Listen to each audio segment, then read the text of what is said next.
নমস্কার, কেমন আছেন সবাই? আমি মাধবী, রান্না ভালোবাসিতে আরও একটা সুন্দর রেসিপি নিয়ে সবাইকে স্বাগত জানাই। আজ আমি আপনাদের সাথে শেয়ার করব সুন্দর হেলদি একটা ব্রেকফাস্ট রেসিপি। আসুন তাহলে আমরা আজ এখন সেটা দেখে নেব। আমি এই রেসিপি বানানোর জন্য আটা, ময়দা বা সুজি কোনো কিছু ব্যবহার করিনি। এখানে নিয়েছি মুগ ডাল, সেটা 2 ঘন্টা ভিজিয়ে রেখেছিলাম। আর নিয়েছি চাল, সেটাও 2 ঘন্টা ভিজিয়ে রেখেছিলাম। ভিজিয়ে রাখার পর সেটা জল থেকে ছেঁকে তুলে নিয়েছি। এখন ডাল মিক্সার গ্রাইন্ডারে নিয়ে নেব, নিয়ে সেটা একটা মিহি পেস্ট বানিয়ে নেব। একটা সুন্দর জলখাবার রেসিপি। প্রতিদিন সকালে আমরা একটা চিন্তার মধ্যে পড়ে যাই যে আজ জলখাবারে কি বানাবো। সেই জন্য আমি বিভিন্ন রকম জলখাবারের আইডিয়া আমার চ্যানেলে দিয়ে থাকি। আজও একটা সেরকমই রেসিপি নিয়ে এসেছি আপনাদের মাঝে। এই যে দেখুন, মুগ ডাল বেটে নিয়েছি, ওটা একটু পাতলা হয়ে গেছে, জলটা একটু বেশি দেওয়া হয়ে গেছিল। সেই জন্য চাল বাটার মধ্যে একটু কম জল দেব। দুটো মিলেমিশে সুন্দর একটা ব্যাটার তৈরি করে নেব। এখানে খুব একটা পাতলা ব্যাটার বানাবো না, একটু ঘন ব্যাটার বানাবো। সেই জন্য এই চালের মধ্যে আর জল দিলাম না, ওটা বেটে নেব ভালো করে। চাল বেটে নিয়েছি, চালের একটা সুন্দর পেস্ট বানিয়ে নিয়েছি। এই যে দেখুন, ওটা এখন ওই ডাল বাটার মধ্যেই নিয়ে নেব। নিয়ে দুটো ভালো করে মিশিয়ে নেব। মিশিয়ে তার মধ্যে নুন দেব। নুন দিয়ে ভালো করে মিশিয়ে নিয়ে ওটা ঢেকে 10 থেকে 15 মিনিট রেখে দেব। তারপর আমি সেটা রান্না করব। এখন ওটা মিশিয়ে ঢেকে রেখে দিয়েছি একদিকে। আর এদিকে একটা গাজর গ্রেড করে নিয়েছি, ওটা দেখানো হলো না। গ্রেড করে নিয়েছি, গ্রেড করতে আপনারা সবাই জানেন, সেই জন্য এখন গ্রেড করা গাজর একটা প্লেটের মধ্যে নিয়ে নিচ্ছি।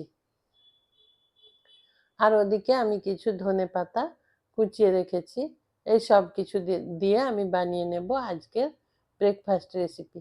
এই যে দেখুন, চাল আর ডাল বাটা একসাথে মিশিয়ে তার মধ্যে নুন দিয়ে কিছুক্ষণ ঢেকে রেখে দিয়েছিলাম। আমি 15 মিনিট ঢেকে রেখে দিয়েছিলাম। তারপর আমি এসেছি, এখন এটা প্যানকেক বানিয়ে নেব। এইরকম ঘন ব্যাটার বানিয়ে নেবেন, এর মধ্যে আর কোনো রকম জল দেবেন না। বেশি পাতলা ব্যাটার হবে না, এটা একটু ঘন ব্যাটার হবে। আর একটু মোটা মোটা প্যানকেক হবে, মোটা মোটা আর একটু ছোট। ফ্রাই প্যানের মধ্যে তেল একটু ব্রাশ করে দিয়েছি। ব্রাশ করে দেওয়ার পর এই যে 1 হাতা ব্যাটার নিয়ে এইভাবে হাতার পেছন দিয়ে ঘুরিয়ে একটা গোল শেপ দিয়ে নেবেন। আর এই যে দেখুন, এরকম ছোট ছোট বানিয়ে নেবেন। বেশি পাতলা করতে যাবেন না, বেশি স্প্রেড করলে ওটা পাতলা হয়ে যাবে। এটা একটা মোটা হবে প্যানকেক। ওটা 2 মিনিটের জন্য ঢেকে দিয়েছিলাম। তারপর ওপর থেকে দেখুন গ্রেড করা গাজর দিয়ে দিলাম।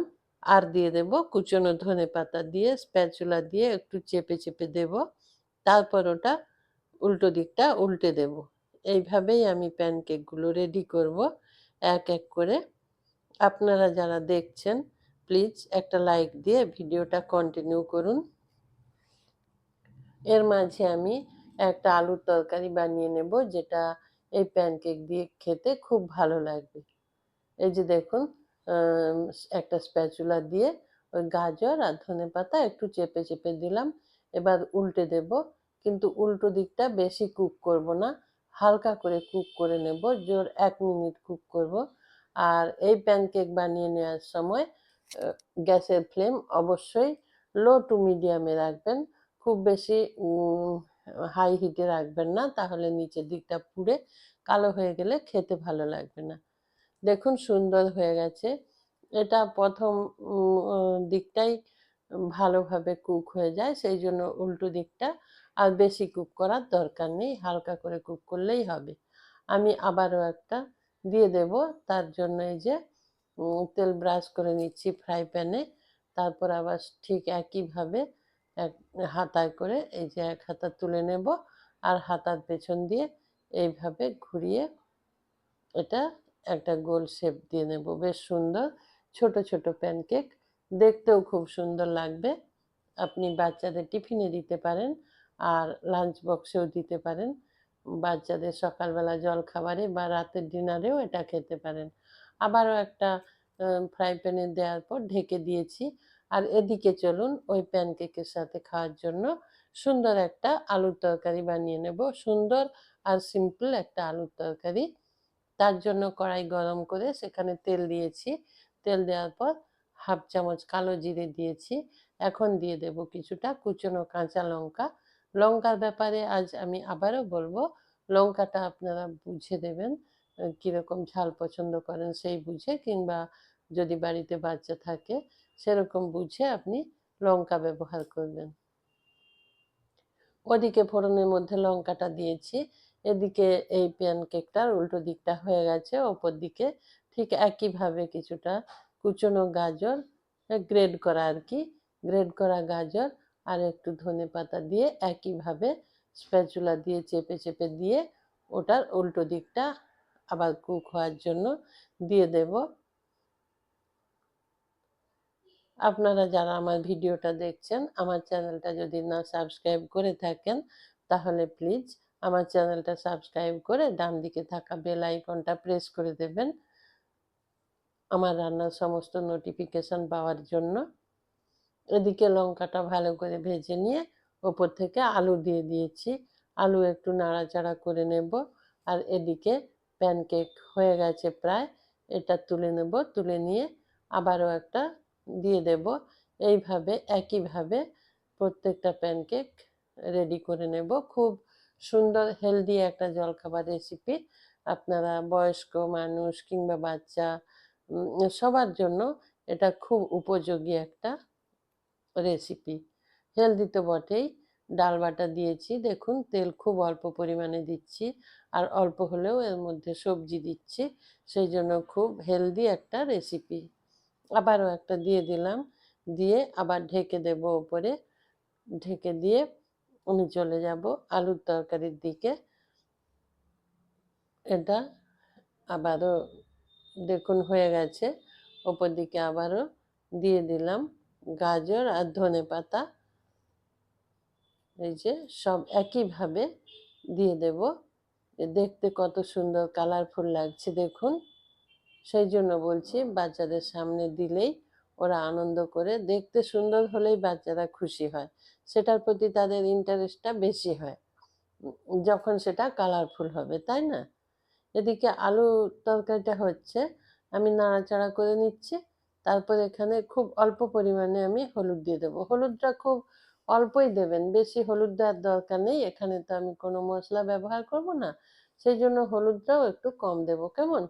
এদিকে নুন দিয়ে দিলাম প্রয়োজন মতো, দিয়ে সব কিছু ভালো করে মিশিয়ে নেব।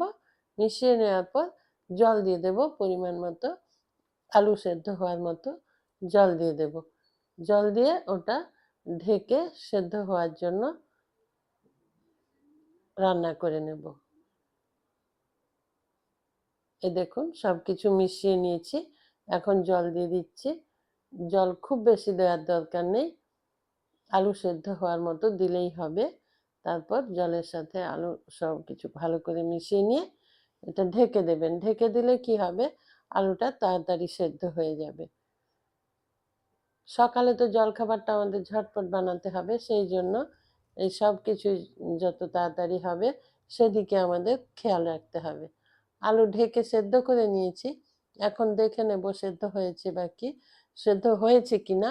যদি সেদ্ধ হয়ে যায় তাহলে আমরা একটা হাতা নেব, হাতা নিয়ে কিছু আলু ভেঙে ভেঙে দেব। এইরকম গোটা গোটা থাকলে খেতে অবশ্যই ভালো লাগবে না, সেই জন্য একটা হাতা দিয়ে একটু ভেঙে ভেঙে নেবেন।